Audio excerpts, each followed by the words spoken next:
శివాజీ గారు ఏదో అన్నారు, ఏదో చేశారు, ఏదేదో మాట్లాడారు, మాట తూలారు అని అంటున్నారు కదా. ఏం తూలారో నాకైతే తెలియదు. నేను విన్నాను ఆయన వీడియో.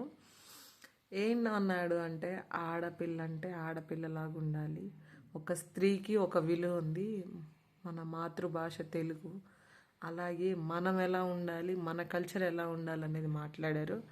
నేనైతే శివాజీ గారికి నా ఓటు ఎప్పుడు ఉంటుంది. ఎందుకంటే ఆయన నోరు జారాడని అందరూ అనుకుంటారు, అయితే అది కాదు. ఆయన జెన్యున్గా మాట్లాడతాడు. సో అందుకే ఆయన అక్కడే ఆగిపోయాడు. నిజం చెప్పేవాడు ఎప్పుడు ఎదగడంటానికి నిదర్శనం ఆయన అనమాట. ఆయన ఆయన ఏది చెప్పినా దాన్ని ఒక సీన్ చేశారు కదా. 50 సంవత్సరాలు దాటిన ఆవిడ్ని శివాజీ గారు ఏమన్నారు అని అడగండి. ఆయన అన్న మాట తప్పు అంటే ఆయన క్షమాపణ కంపల్సరీ అడుగుతాడు. కానీ మీరు ఆయన చేత బలవంతంగా ఆయన ఏమనపోయినా మాట తూలాడు, క్షమాపణ చెప్పాల్సిందే. వీళ్ళు మధ్య మధ్యలో వాళ్ళు వచ్చి మేము సినిమా ఫీల్ చేస్తున్నాం, ఆయన ఆ మాట అనకూడదంటే మీరు సినిమా ఫీల్ చేస్తున్నారని బట్టలన్నీ ఓడ తీసుకొని తిరిగి వీడియోలు చేయకూడదు కదా. నిండుగా ఉండి చెయ్యండి. అది ట్రెండ్.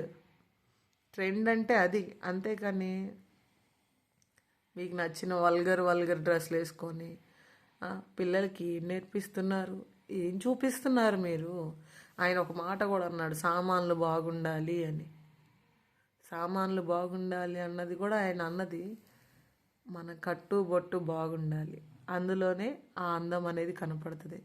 అంతేగాని ప్రతి దానికి బూతు తీసుకొని ప్రతిదీ తప్పుగా మాట్లాడి ఇదైతే కరెక్ట్ అయితే కాదు.